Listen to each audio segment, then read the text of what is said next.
Muito bom dia, meus amores! Está no ar mais um Sinta-se Bem, adentrando o mês de março já. Meu mês e de Heitor Fagundes, mês dos piscianos. Mês de mais da metade do Sinta-se Bem. Deus me livre, mas quem me dera esses piscianos.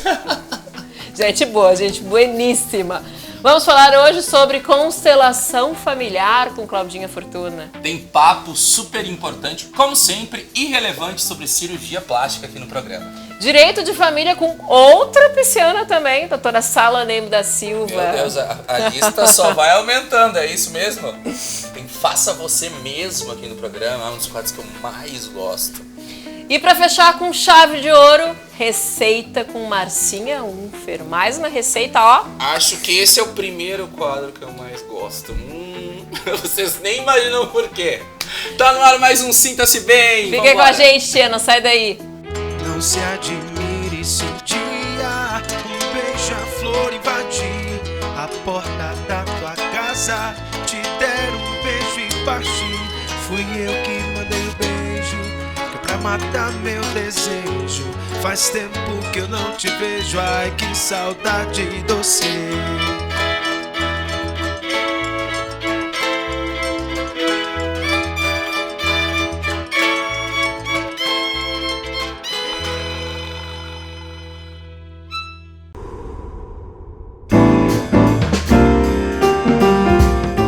Livre-se de padrões repetitivos. Saiba mais sobre a constelação familiar.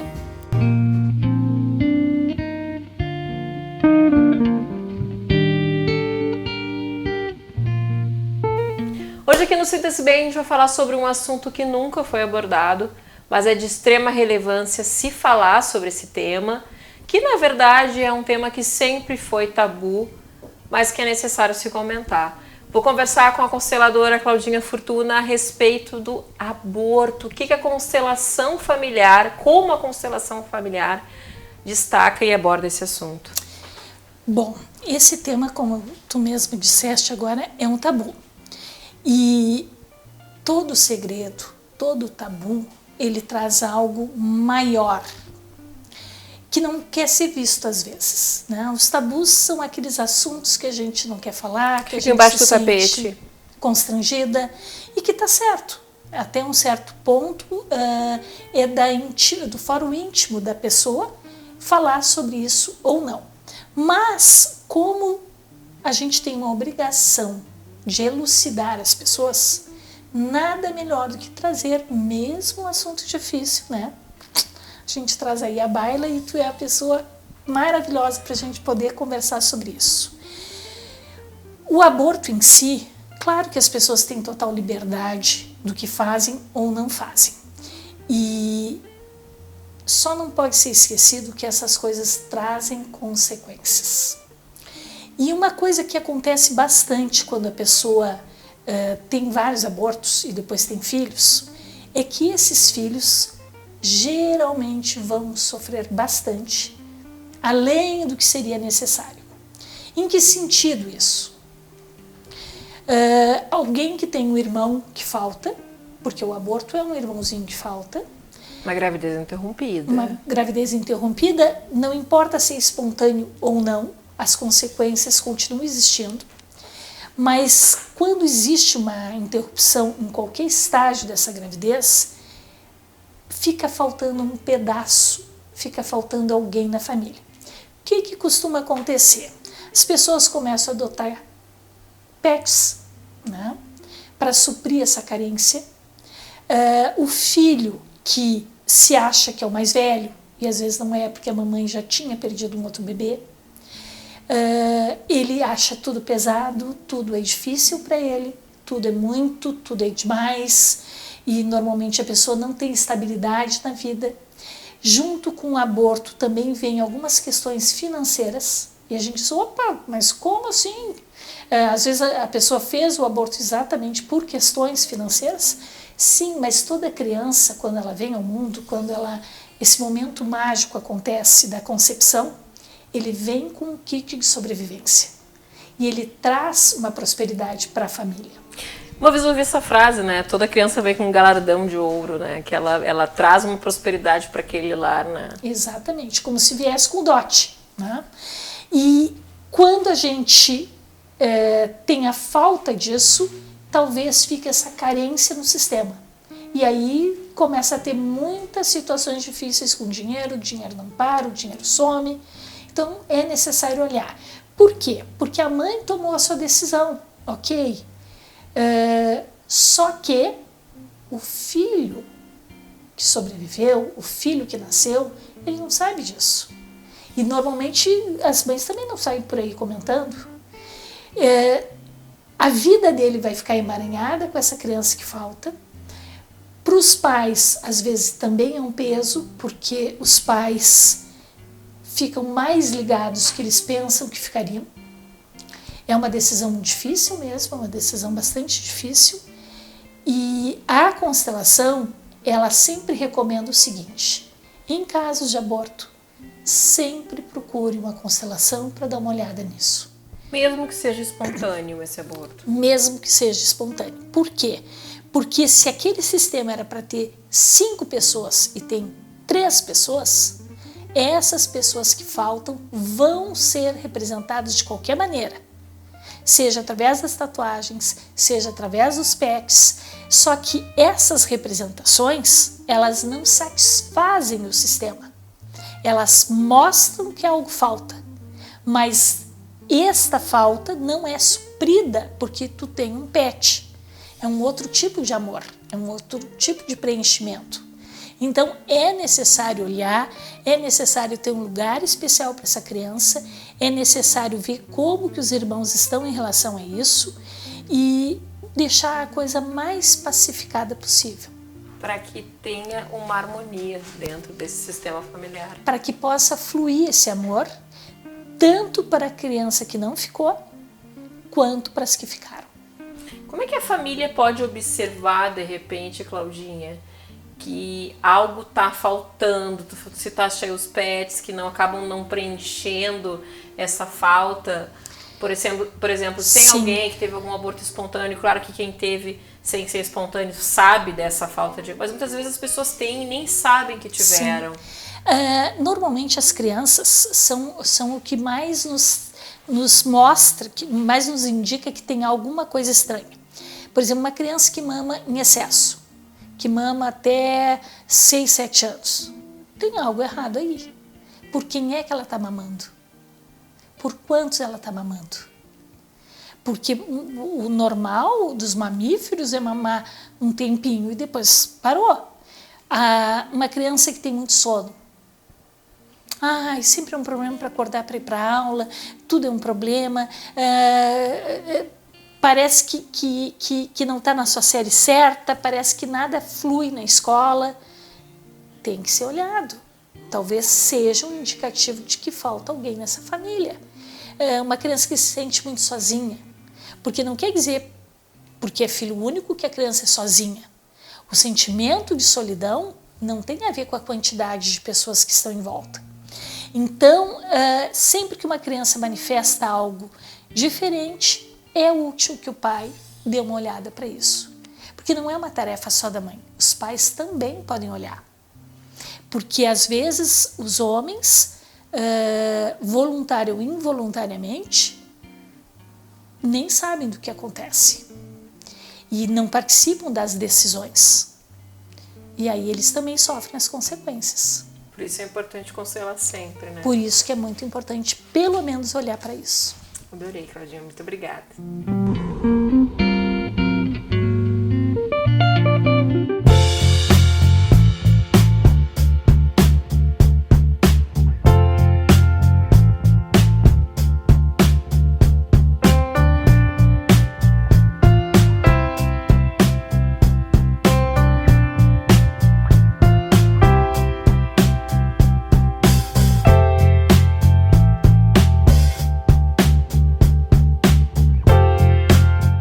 Antes do treino, é bem importante estar alimentado. Mas é muito importante também saber o que é fazer uma refeição pré-treino. Fazer uma refeição pré-treino é importante considerar o tempo que a gente vai fazer a refeição, fazer a digestão daquela refeição e absorver. Então, teoricamente, mais importante do que o que a gente vai comer é o tempo que a gente vai esperar, desde que a gente se alimentou, até praticar essa atividade física.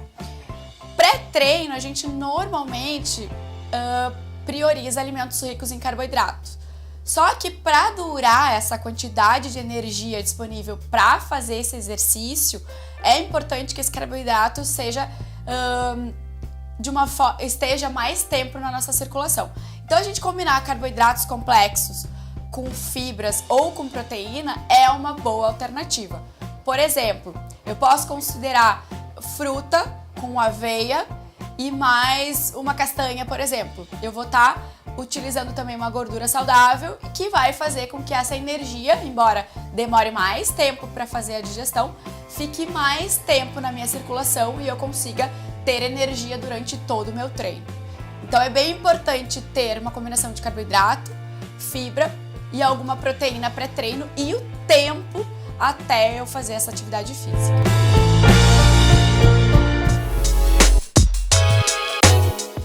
Quando o assunto é cirurgia plástica, eu tenho certeza que vocês sabem quem vem aí no Sinta-se Bem. Com vocês, Dr. Carlos Kuiven.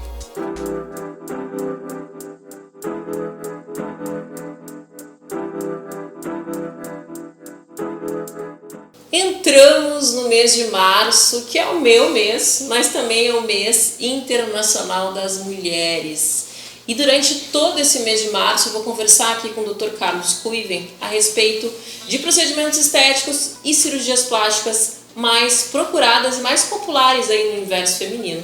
A gente vai começar, Dr. Kuiven, falando sobre a cirurgia das mamas, que na verdade é a queridinha, principalmente para as mulheres aí que já amamentaram, que a mama já teve uma queda. Exatamente, assim, então assim, uma situação muito comum a mulher, assim, depois do momento assim mais típico, né, que a gente define a mulher, que é a maternidade, é muito comum elas se questionarem o que fazer, que momento realizar a sua cirurgia da mama, que tipo de cirurgia realizar. Então, assim, tudo começa com o fim da amamentação. Pensar em cirurgia só após a amamentação. Exato, cirurgia de mama, ela precisa que a pessoa esteja com a mama no estado já definitivo. Então, a mama pós-gestacional, ela só vai entrar no seu estágio definitivo depois dos 2-3 meses que acabou a amamentação. Tá? Então, a mulher para de amamentar. Se ela tiver alguma dificuldade para secar o leite, algumas mulheres, mesmo depois, algum tempo depois da amamentação, elas ainda ficam produzindo um pouquinho de leite. A gente pode dar, tem alguns medicamentos que ajudam a secar o leite, né? Então, depois que a mama estiver vazia, sem estar com uma grande produção de leite, é que a gente pode pensar. Normalmente 2-3 meses após a amamentação. Então, esse é o momento que a gente vai poder examinar a mama e dizer, olha, a sua mama ficou assim depois da gravidez. A situação mais comum é a mama tem um certo grau de atrofia. Então, assim, ó, a mama ela entra durante a gestação e durante a amamentação, a mama está com um estímulo hormonal muito grande. Então, assim, ela não se hipertrofia, tá? E depois que acaba a amamentação, o hormônio vai baixar, tá? E a mama vai parar de produzir leite e ela entra numa outra etapa que é uma atrofia. Em vez da hipertrofia da lactação, ela vai entrar numa atrofia pós, né, lactação. E a mulher nota que ela perdeu muito volume e textura na mama. A mama fica vazia, com a sensação de estar murcha e que está sobrando pele. Então, assim, a mulher nota, tem algumas mulheres que questionam, minha mama virou um saquinho de pele. Né? Ou a minha caiu muito. Tá? Minha mama está muito baixa, muito vazia, eu sinto que ela tá mole. Então, assim, esse é o momento que a gente vai definir que procedimento vai ser feito. Em mulheres que ainda têm um volume grande de mama, tá? E querem só reduzir e colocar no lugar, a gente pode fazer simplesmente uma plástica mamária, uma mamoplastia redutora ou uma mastopexia. Se não vai, a mastopexia não envolve uma redução significativa de volume e a mamoplastia é onde a gente vai ter que tirar volume. As cirurgias são muito parecidas, mas tem esse detalhezinho que uma tira mais peso, tira mais tecido e a outra quase só levanta. Então a mastopexia é mais para levantar. Quando a gente decide fazer uma mastopexia, a gente pode incluir uma prótese, que é um procedimento muito comum pós-gravidez. É a pessoa fazer uma plástica para elevar as mamas e ao mesmo tempo, como ela nota que a mama está um pouquinho vazia, ela quer colocar uma prótese para dar uma estruturada, para ter um pouquinho mais de firmeza na mama. Então, hoje o procedimento mais realizado pós-gestação é uma mastopexia com prótese. Porque ela tem mais volume do que só a mastopexia, que só dá levantada. Exatamente. Não preenche tanto. Em alguns casos, assim, falta tecido. Se a gente simplesmente usar o tecido da própria pessoa, a mama vai ficar muito achatada. A gente não vai conseguir dar uma projeção e um colo cheinho. Então, assim, para a gente ter um decote cheio, a gente tem que ter um pouquinho de volume. Se a pessoa não tem esse volume natural, a sua própria mama não está com esse volume, a gente vai ter que colocar um pouquinho de prótese ali, mesmo que seja pouco. Na hora que a gente decide colocar uma prótese, aí vira uma questão de vaidade, se a mulher quer um pouquinho mais ou um pouquinho menos. Para decidir o volume, o que fazer, tipo de cirurgia, se vai ser mastopexia ou mastopexia com alguma prótese, tem que visitar o cirurgião plástico, ter uma conversa, experimentar. Esse é o momento crucial para definir, né? É a consulta. Se a pessoa ainda está amamentando, o cirurgião normalmente vai pedir para ela voltar uns 2, 3 meses após o fim da amamentação, e a gente vai ver se aquela gordura está mais atrofiada ou menos, tá? Se aquela pele, se aquele tecido mamário, porque existe uma atrofia tanto da glândula quanto da gordura da mama, tá? Se a mulher achar que ela quer um volume maior do que ela tinha, a prótese vai ser um pouquinho maior. Se ela quer só repor o que perdeu, a prótese é um pouquinho menor. A gente vai decidir se essa prótese vai entrar melhor embaixo, em cima do músculo. Tem uma série de questões que o cirurgião vai ver junto com a paciente. Mas assim, o objetivo é que ela fique com a mama, ou como era antes, em alguns casos até mais bonita. Tem muitas mulheres que após uma cirurgia dessas, doutora, essa mama eu nunca tive nem quando eu era solteira, nem quando eu não tinha filhos. Então, em alguns casos a gente consegue dar uma projeção mais bonita, um decote mais cheio, em alguns casos até no estado antes dos filhos. Para encerrar, é uma cirurgia tranquila, pós-operatório tranquilo? É tranquilo, tá? Uma cirurgia que leva mais ou menos em torno de 2 horas. A recuperação no mesmo dia, a pessoa faz a cirurgia, tem alta no mesmo dia, vai para casa com seu sutiãzinho pós-operatório que ela vai usar durante 2 meses. O principal cuidado é não dormir de lado no primeiro mês. Esse é o principal cuidado, é não fazer muitos movimentos com força ou com amplitude nos primeiros 14, 15 dias. Fora isso, a recuperação é bem tranquila. Resultado final em 4 Em torno de 3 a 6 meses. Em alguns casos até 1 ano, dependendo. Então, 3, 6 meses, às vezes até 1 ano. Bacana. Muito obrigada pelos esclarecimentos. Eu que Ainda agradeço. nesse mês a gente vai falar sobre as 2 cirurgias plásticas mais procuradas pelas mulheres, que é a lipoaspiração também e a abdominoplastia.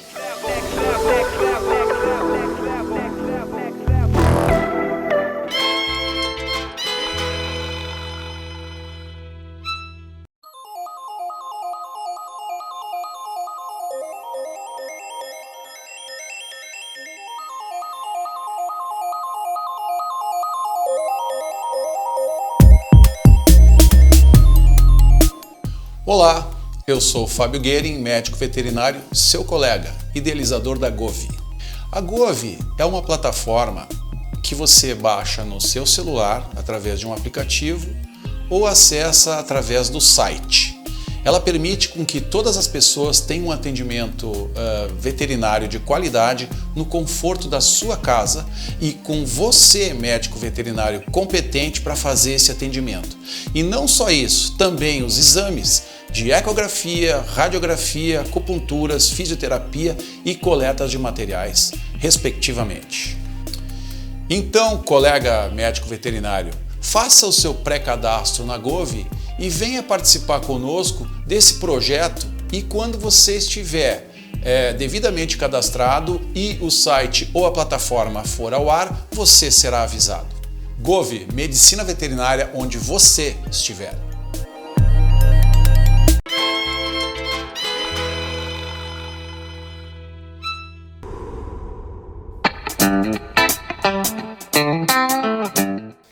Direito de família é um assunto que interessa a todos nós. A doutora Sala Neme da Silva esclarece todas as dúvidas sobre o tema.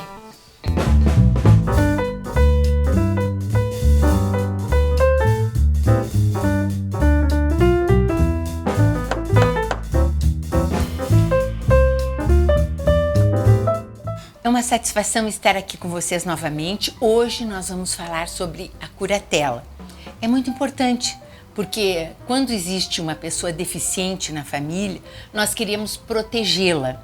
Quando existe uma pessoa que não pode administrar civilmente a própria vida ou tem dificuldade de se expressar, não exprime os seus desejos devidamente, nós temos que buscar a curatela. A curatela é aplicada nas pessoas de 18 anos em diante. Não adianta dizer que é menor que eu vou exercer a curatela. Não, ali é tutela, é tutor que existe para menores de 18 anos. A curatela ela pode ser determinada para ser exercida pelo pai, pela mãe, pelo cônjuge, pelo companheiro. O que importa é sempre estender ao parente mais próximo que vai afastar o mais remoto. Então uma pessoa vai ter toda a necessária atenção para os procedimentos que vai depender de outros. Hoje em dia a curatela pode ser compartilhada. Então não é uma pessoa só. Podemos, não é obrigatório, podemos pedir que 2 ou mais pessoas exerçam a curatela.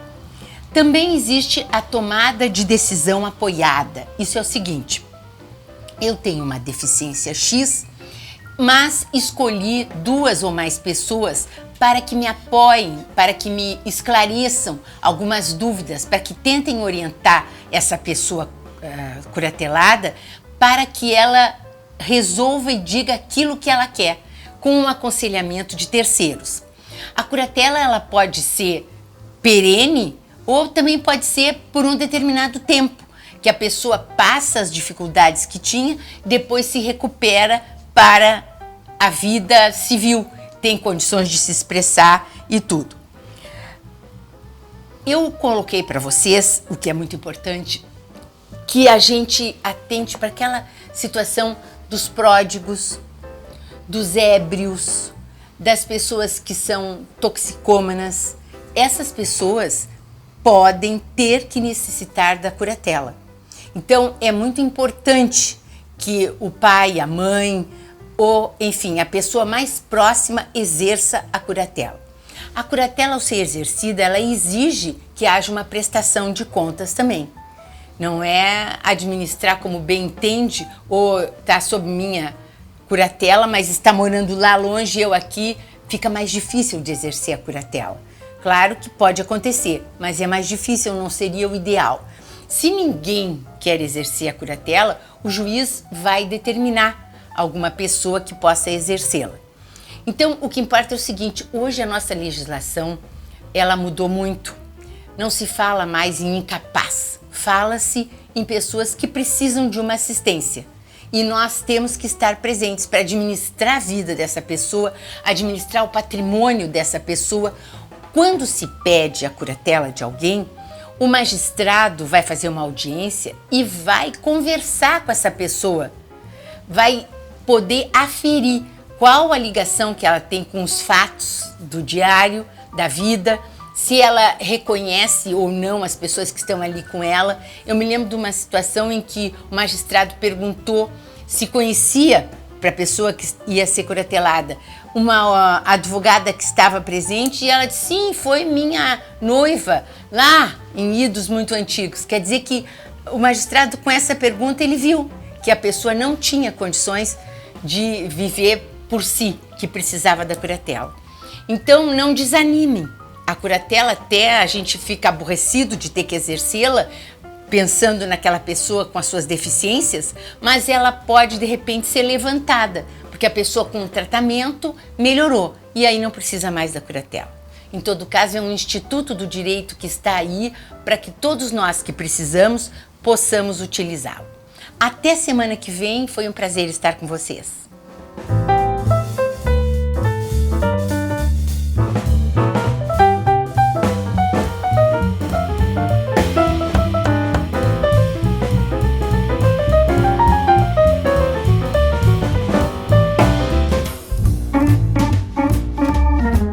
Sabe aquele tempo livre que tu tem em casa e não sabe o que fazer?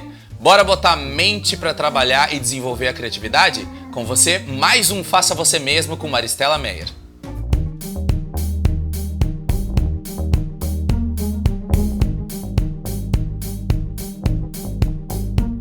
Sou Maristela Meyer, hoje eu vou ensinar como fazer uma estamparia numa camiseta usando stencil. Eu escolhi o motivo Frida Kahlo porque é o mês da mulher, então, mês de março. E como ela foi uma grande revolucionária, em homenagem a ela, vocês vão aprender comigo como fazer uma aplicação no tecido.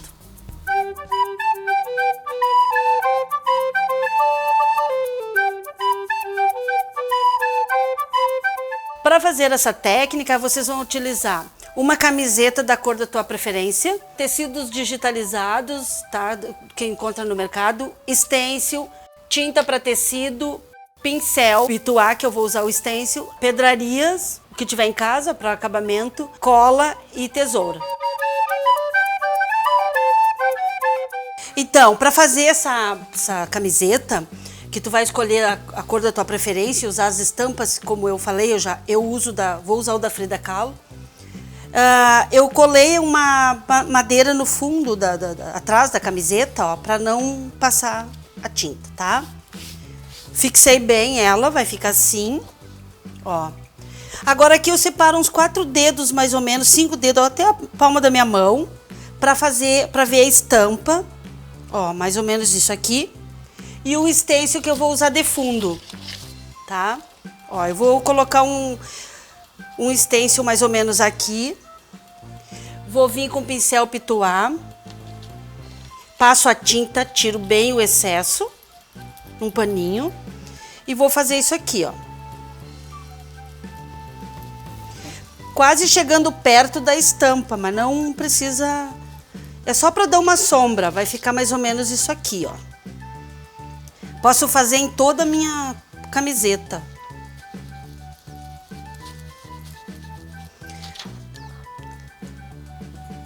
Para dar um fundo naquele preto, uma luz, como a gente chama.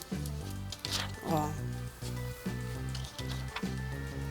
Nunca colocar muita tinta no pincel, tá?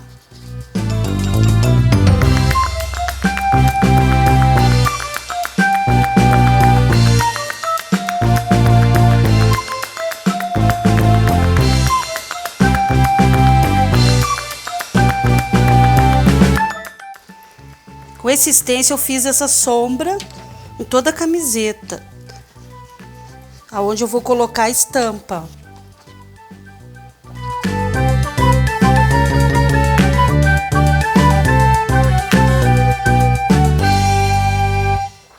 Então o stencil facilita muito a nossa vida, para dar acabamento, ó. Tá? E vai ficar assim. Agora eu vou vir com uma cola e aonde eu deixei sem a tinta, eu vou fazer a aplicação. Sempre contando aquele espaço.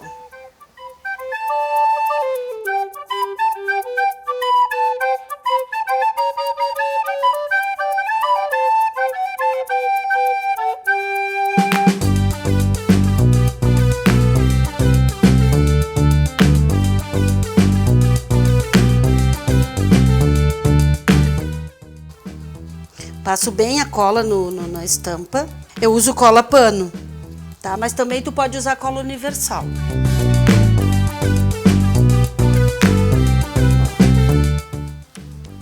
Aí ele fixa bem, tá? Pode lavar que não sai. Para dar um acabamento, eu posso usar essas cianinhas que a gente chama, ó. Mas antes eu quero fazer também um detalhe. Como Frida Kahlo, ela sempre foi bem colorida, bem, né? Aí eu pego uma cola universal, sempre cheia de flores, né? Muito bacana. Tu pode colocar o que tu quiser nesse acabamento, é do teu gosto. Eu procurei usar esse aqui porque eu gostei. Ó. Venho com uma cola.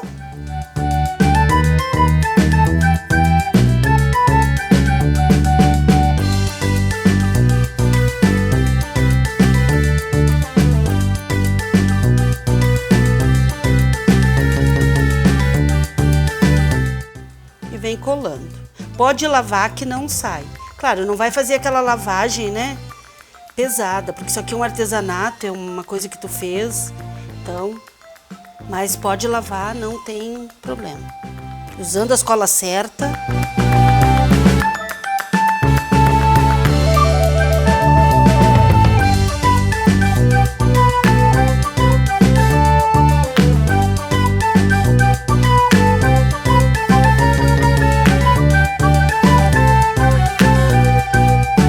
Vai ficar assim. Aí se quiser usar essas pedrarias como acabamento para a própria camiseta ou colocar na gola, vai ficar a critério de cada um que for fazer. Eu fiz uma composição, pode colocar aqui também. O que tu tiver em casa, pérolas, cordõezinhos.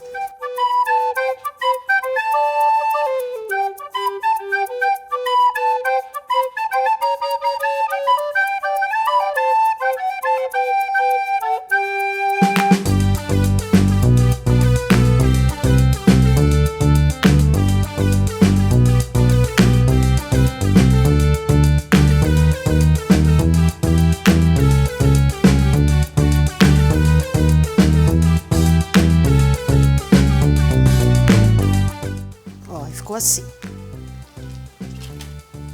Olha que bacana. Depois tu pode a mesma técnica, pegar uma bolsinha, uma sacola e fazer um conjuntinho para o Dia da Mulher.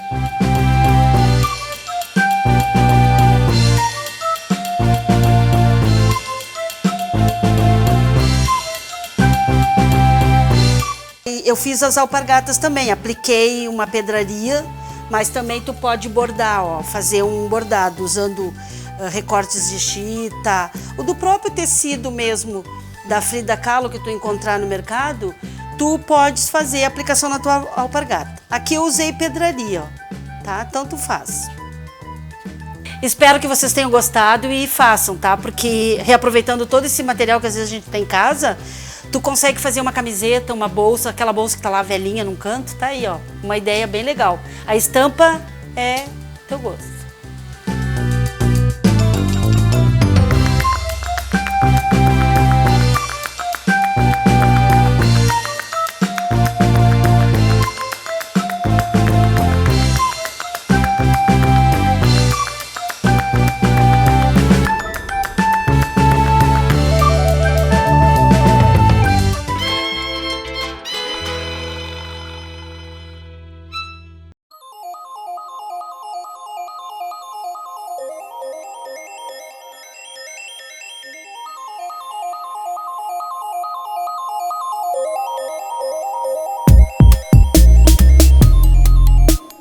Olá, eu sou Fábio Guerin, médico veterinário, seu colega, idealizador da Govi. A Govi é uma plataforma que você baixa no seu celular através de um aplicativo ou acessa através do site. Ela permite com que todas as pessoas tenham um atendimento veterinário de qualidade no conforto da sua casa e com você, médico veterinário competente para fazer esse atendimento. E não só isso, também os exames de ecografia, radiografia, acupunturas, fisioterapia e coletas de materiais, respectivamente. Então, colega médico veterinário, faça o seu pré-cadastro na Govi e venha participar conosco desse projeto e quando você estiver devidamente cadastrado e o site ou a plataforma for ao ar, você será avisado. Govi, medicina veterinária onde você estiver.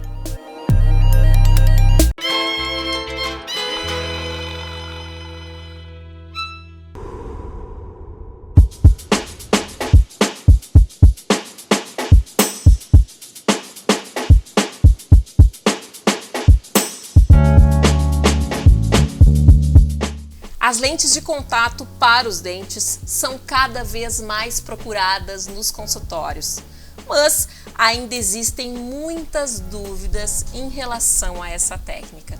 Para esclarecer todas elas, é com grande prazer que eu recebo aqui no Sinta-se Bem a doutora Maria Angélica, que é especialista em prótese e dentística restauradora. Seja muito bem-vinda. Obrigada, aqui ao Cláudia. Sinta-se Bem. Vou começar com a pergunta de praxe. O que são, afinal, as lentes de contato para os dentes? As lentes de contato, elas são películas muito finas de porcelana que a gente coloca sobre os dentes. Por que esse nome de lentes de contato? Na verdade, elas têm esse nome pela essa espessura tão fininha que elas têm.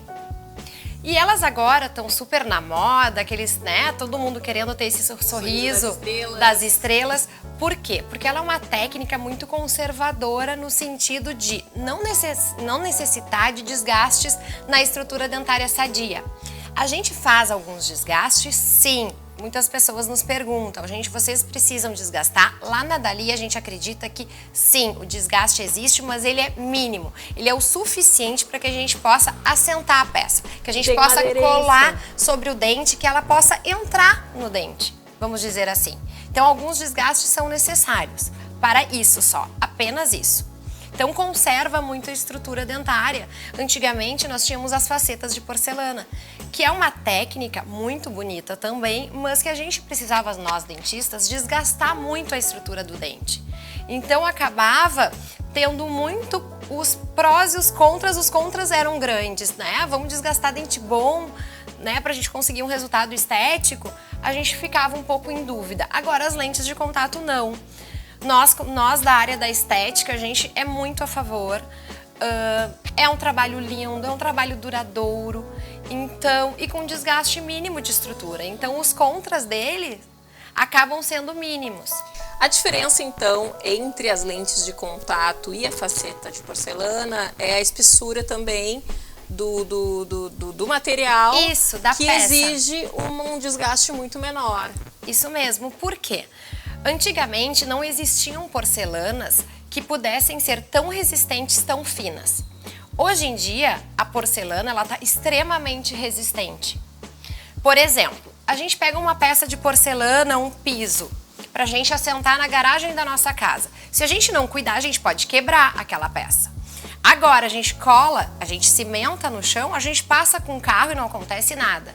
As lentes de contato agora, elas são tão fininhas que a gente, qualquer coisa, no manuseio, a gente pode fraturar ela. Mas depois que ela é colada, ela é extremamente resistente.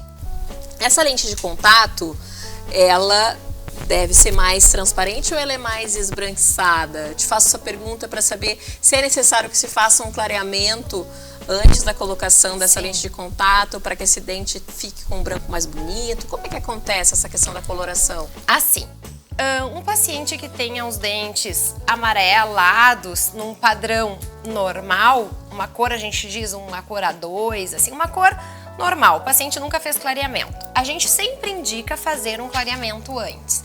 Por quê? Porque como essas facetas, as lentes de contato são bem fininhas, a luz passa por elas. Então, se a gente vai colar num fundo mais amarelado, acaba transmitindo esse amarelo. Agora, se a gente cola num fundo branquinho, o resultado final acaba sendo mais claro.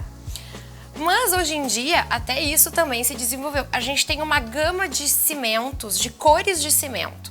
Então a gente consegue, às vezes, um paciente que tem um dentinho mais escuro do que o outro, a gente consegue naquele dente específico colocar um cimento de uma cor um pouquinho mais clara, mais opaca, que não deixa a luz passar pela peça e transmitir aquela cor base do dente. Mas, respondendo a tua pergunta, o ideal sim é fazer um clareamento antes das lentes, para que a gente possa ter um fundo dentário mais claro. E a gente possa fazer a peça da lente de contato bem fininha. E esse clareamento acaba se mantendo por mais tempo também, porque tem a lente ali. Na verdade, o paciente que coloca a lente de contato tem essa grande vantagem. Ele não precisa mais fazer clareamento. Por quê? As lentes elas não mancham, elas mantêm o brilho, elas têm uma durabilidade incrível. O não manchar é não manchar mesmo. Se a gente tomar vinho, se a gente tomar café, o chimarrão, não pigmenta. É como se a gente estivesse jogando este café num vidro. A gente vai escovar, vai limpar e ele não vai grudar, não vai aderir. Diferente da estrutura dentária. A partir de que idade que dá para se fazer essa técnica? Existe alguma contraindicação para quem é adolescente? Sim, enfim? Na verdade a gente precisa que todo o dente esteja erupcionado, né? Que eles já tenha nascido todinho.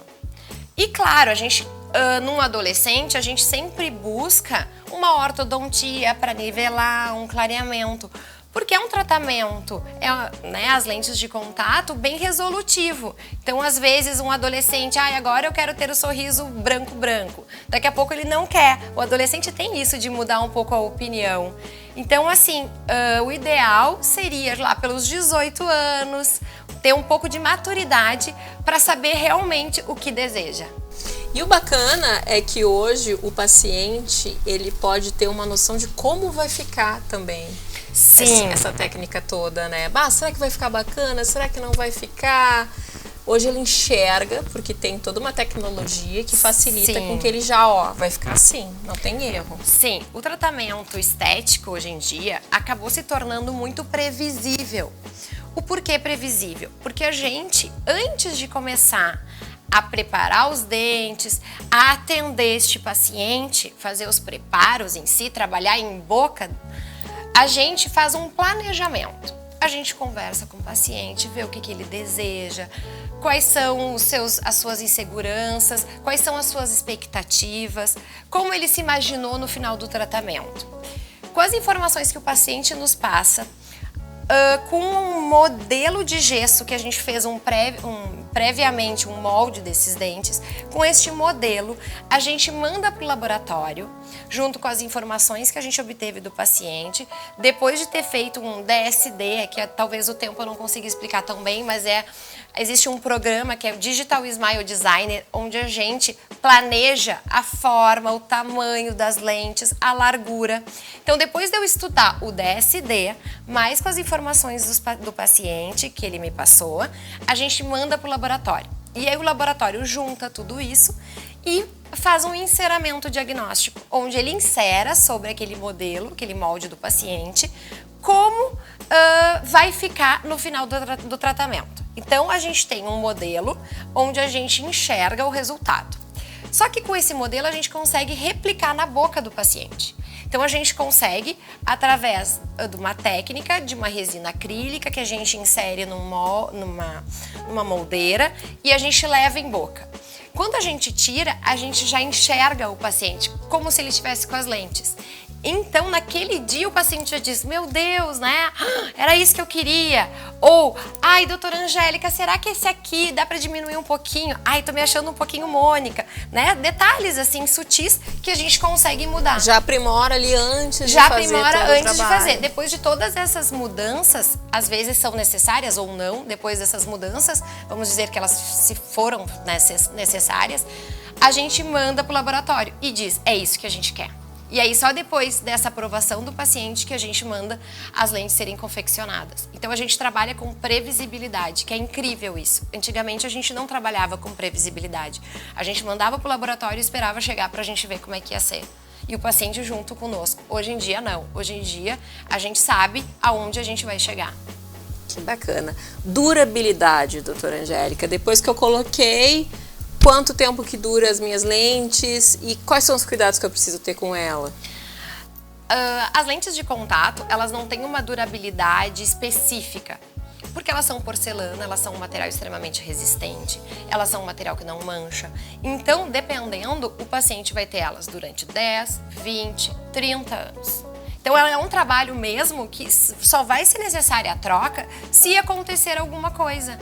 E como elas têm tantas qualidades que a gente, hoje em dia, a gente substitui elas em pouquíssimos casos. Porque como é um trabalho mais recente, as trocas ainda não estão acontecendo de maneira tão frequente. As trocas que estão acontecendo é porque o paciente às vezes escovou muito forte, a gengiva subiu um pouquinho. Então essas trocas, vamos dizer, quanto tempo dura, Angélica?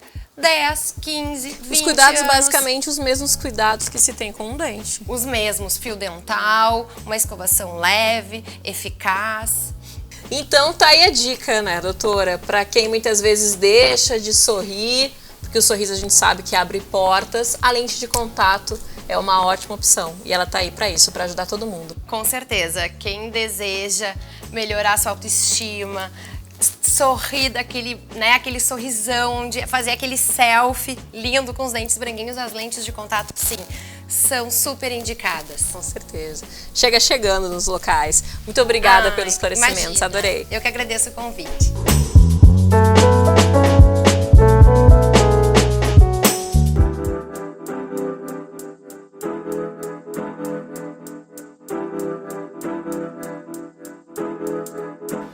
ano novo já passou, mas aqui no Sinta-se Bem a gente segue comendo lentilha.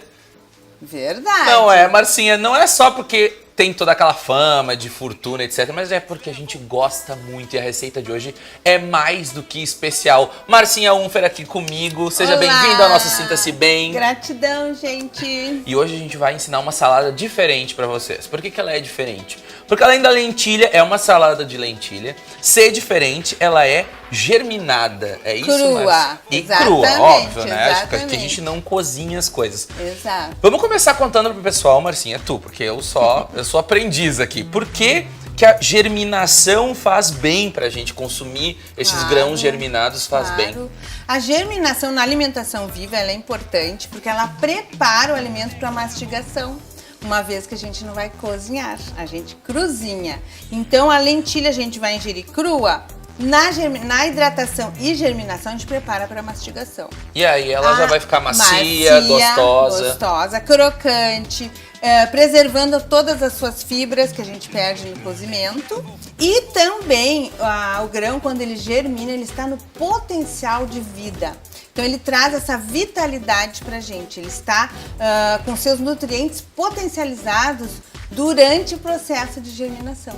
É incrível isso aí, muito legal. Essa é a ideia da nossa salada hoje pra vocês, então uma salada de lentilha rosa germinada.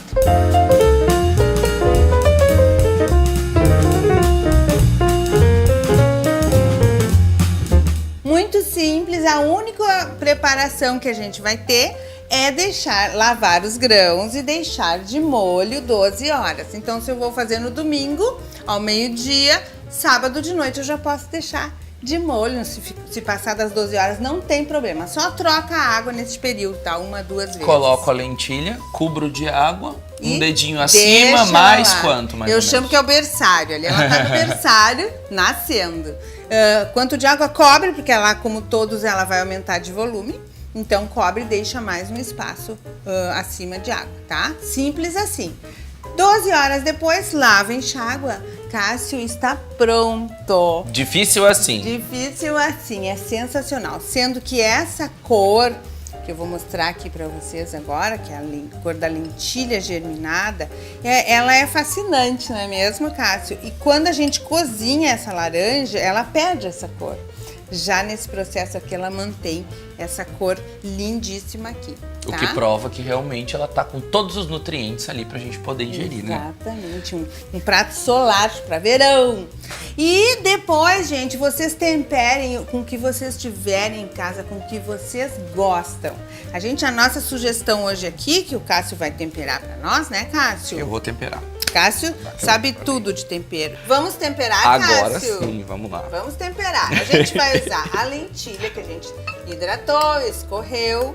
A gente vai usar pepino picadinho, que pode ser tomate, abobrinha, cenoura, o que você tiver em casa. Tá? Ah, eu colocaria um tomatinho aqui. Mais mas eu colocaria o pepino também. Pepino é verão, muito bom, refresca, é refrescante. hidrata. E o tomatinho deixa aquela suculência na salada. E dá um contraste de cor também. Uhum. Cebola picadinha, que pode colocar alho também, alho poró. Bom, a receita tá lá na fanpage, tá? Mas vocês curtam aí, criem a sua própria salada e manda foto aí pra gente postar na nossa rede. Muito importante, gente. Faz aí tuas criações e marca a gente com a hashtag Sinta-se Bem. Isso aí. E aí a gente olha lá e comenta todas essas receitas, vamos lá, esses gente, chudus. vamos fazer, vamos divulgar isso aí. Salsa? Isso salsa é salsa picadinha, que poderia ser coentro, que poderia ser cebolinha. Coentro não, porque eu não gosto muito. Não, tem quem gosta. Sal, pimenta do reino. Orégano, azeite, cadê o orégano? Eu gosto de orégano. Azeite de oliva. E é isso aí, gente. Uma dica: faça uma meia hora ou até 1 hora antes de servir para ficar marinando e os sabores penetrarem na lentilha. Fica sensacional. Agora é só misturar tudo, provar e servir. Sirva com folhas também, fica lindo. Tá bom? É um prato que tem muita proteína, pode até ser um prato principal, tá bom? Tô com água na boca aqui. O que a gente vai fazer agora? Decorar um prato bem bonito pra postar na nossa fanpage, pra vocês verem lá com a receita. Enquanto a gente faz isso, fiquem aí com imagens da Marcinha montando o prato e a gente Vai lá, até a próxima receita com a Marcinha Unfer aqui no Sinta-se Bem. E não esquece, todas as nossas receitas estão no nosso canal do YouTube, bit.ly/sinta-se-bem-youtube, não só essa, como todas as outras. Vai lá, rever, compartilha, faz, posta foto, marca a gente, tira tuas dúvidas da fanpage, a gente tá sempre lá pra ficar junto contigo. A gente tá aqui, né? Exatamente. E viva a comida viva! Até mais, gente!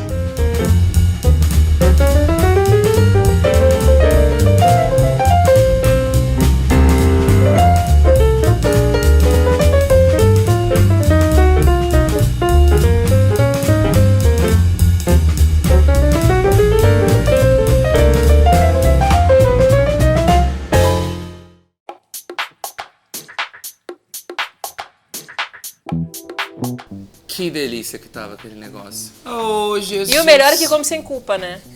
Isso é o melhor. Dá pra manter a dieta. E feliz da vida. Porque além de lindo, que a Marcinha sempre fala, a receita é linda, tem que comer com os olhos também, super saudável. E vamos chegando Faz bem pro coração também. ao final de mais Ao um grande finale, gente. Semana que vem tem mais. Lembrando, ó, dia 8, domingo que vem, Dia Internacional das Mulheres. Olha só que bacana. programa mais do que especial e a gente te convida, como sempre, a seguir com a gente nas nossas redes sociais durante a semana. Segue a Gringa no Instagram, segue amor o de Deus, Cássio segue no lá. Instagram, vamos conversando, manda tuas sugestões, teus comentários, teu amor, tudo por lá. Segue o Sinta-se Bem também no Instagram, curte a página do Facebook, te inscreve no nosso canal do YouTube para rever as matérias que tu tá vendo aqui e ficar sempre ligado no nosso conteúdo. Isso aí, super beijo. Eu me fui até semana que vem. Até!